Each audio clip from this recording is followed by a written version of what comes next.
Hello बच्चों, let's read this question. So the question says, heat is flowing through two cylindrical rods of same material. The diameter of the rods are in the ratio 1:2 and the lengths are in the ratio 2:1. The temperature difference between the ends is same. Then ratio of rate of flow of heat through them will be. So the key concept in this question is rate of heat flow. Okay, so हमें इस question में given है कि दो cylindrical roads हैं जिसमें हमारी heat flow कर रही है और दोनों का मटेरियल सेम है. Okay, material is same. अब दोनों रोड्स के डायमीटर का रेशियो दे रखा है और लेंथ का रेशियो दे रखा है. उन्होंने ये भी मेंशन किया कि जो टेम्परेचर डिफरेंस है दैट इज डेल्टा टी, वो भी सेम है. सो हमें rate of flow of heat निकालना है, उनका रेशियो क्या होगा. Okay, so rate of flow of heat का फॉर्मूला होता है rate of flow of heat, जिसे हम for example Q by T से मेंशन करते हैं, is equals to K A delta T over delta X.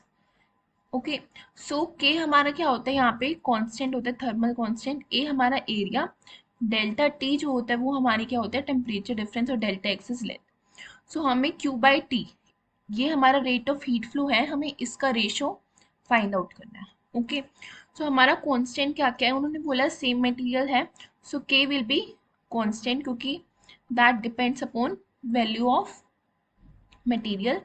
Now K will be constant in both the cases. Diameter और length की ratio given है and temperature difference means delta T, ये भी हमारा constant है. Okay, so now Q by T will depend upon Q by T.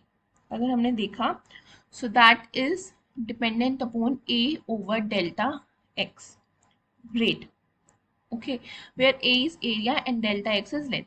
So area हमारा क्या होता है, अगर हम रोड का एरिया देखें तो क्रॉस सेक्शन एरिया लेते हैं, that is pi r square हम लेते हैं.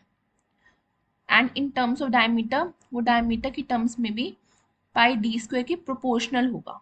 Okay, so area is proportional to d square. Therefore, a1 over a2 will be equals to d1 square over d2 square.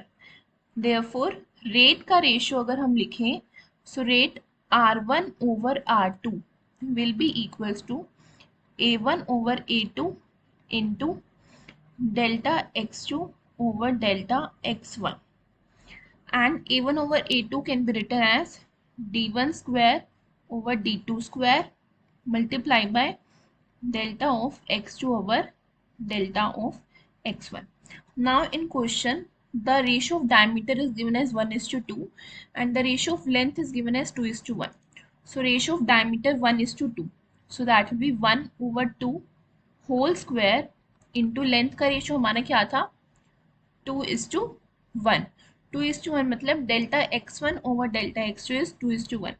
सो यहाँ पे हम क्या लिखेंगे, 1/2. So final answer will be 1/8. This is our ratio of rate of heat flow R1 over R2. So the correct option is option number D. I hope you understood it well. All the best for your future.